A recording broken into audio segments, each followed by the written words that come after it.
શ્રી કૃષ્ણ, સ્વાગત છે તમારું આજના અમારા નવા વિડીયોમાં। તો જો આજે આપણે બનાવવાની છે રેસ્ટોરન્ટ સ્ટાઇલ દાળ ફ્રાય જીરા રાઈસ। તે ટેસ્ટમાં એકદમ સ્વાદિષ્ટ અને ખાવામાં પણ ખૂબ જ મજા આવે છે। તો ચાલો આપણે શરૂઆત કરીએ। પહેલાં મેં અહીંયા એક બાઉલમાં 1 વાટકી તુવેરની દાળ લઈ લીધેલી છે। આમાં આપણે બીજી 1-2 ચમચી કોઈ પણ દાળ એડ કરી શકીએ છીએ। અને પછી જે રાઈસ બનાવવા માટે મેં અહીંયા 2 વાટકી જેટલા રાઈસ લઈ લીધેલા છે। પછી આપણે દાળમાં પાણી નાખી અને સરસ રીતના દાળને 3 થી 4 વાર આવી રીતના ધોઈ લેવાની છે, જેથી કરીને જેમાં તેલવાળો ભાગ હોય તે સરસ રીતના નીકળી જાય। અને પછી આપણે તે પાણીને કાઢી લેવાનું છે। એ પાણી કાઢી અને પછી આપણે એમાં બીજું પાણી ઉમેરી દેવાનું છે।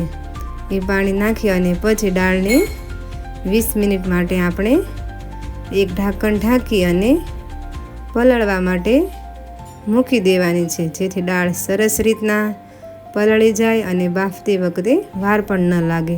તો જો આપણે આવી રીતના દાળને થોડીક વાર માટે મૂકી દેવાની છે। અને પછી રાઈસને પણ આપણે એ જ રીતના સરસ રીતના ધોઈ લેવાના છે। 3 થી 4 વાર આવી રીતના સરસ રીતના ધોઈ અને પછી તેમાંથી જે આપણે વધારાનું બધું પાણી કાઢી અને તેને પણ એ જ રીતના પાણી નાખી અને 20 મિનિટ માટે એક ઢાંકણ ઢાંકી અને પલળવા માટે મૂકી દેવાના છે, જેથી કરીને સરસ રીતના બની જાય। અને પછી આપણે એક કુકરમાં જે પલાળી ગયેલી દાળને આપણે મૂકી દેવાની છે બાફવા માટે। એ પછી એમાં આપણે અડધી ચમચી હળદર, અડધી ચમચી નિમક અને 1 ચમચી તેલ નાખી અને સરસ રીતના મિક્સ કરી લેવાનું છે। તેલ નાખવાથી દાળ સરસ રીતના બફાઈ જાય છે। પછી આપણે એને મીડિયમ ગેસ પર 2 થી 3 વિસલ માટે બાફવા માટે મૂકી દેવાની છે।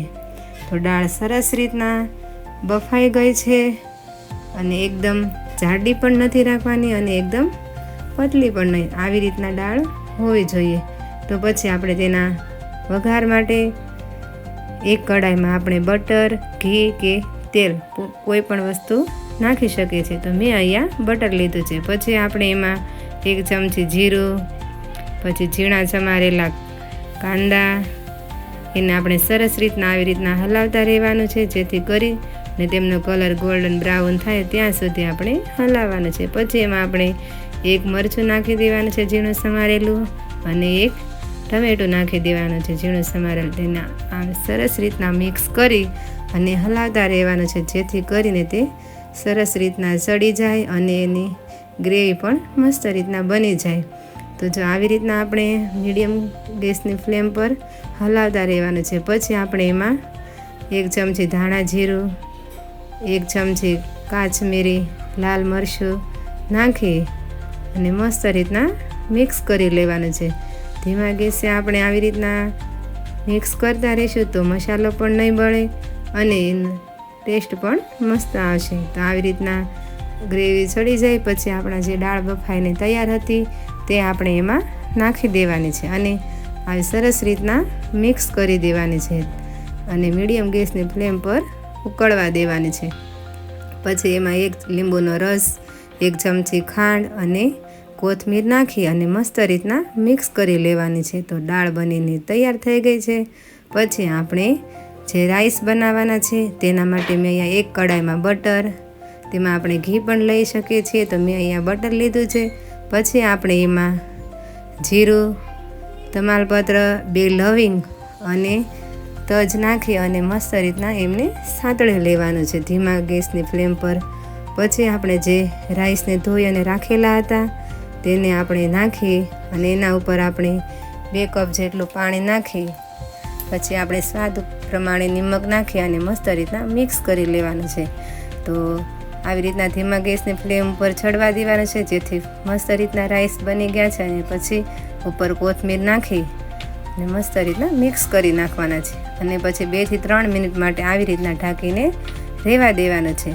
પછી આપણે દાળના તડકા માટે એક કડાઈમાં બટર, 1 ચમચી જીરું ને મસ્ત રીતના સાંતળી લેવાનું છે।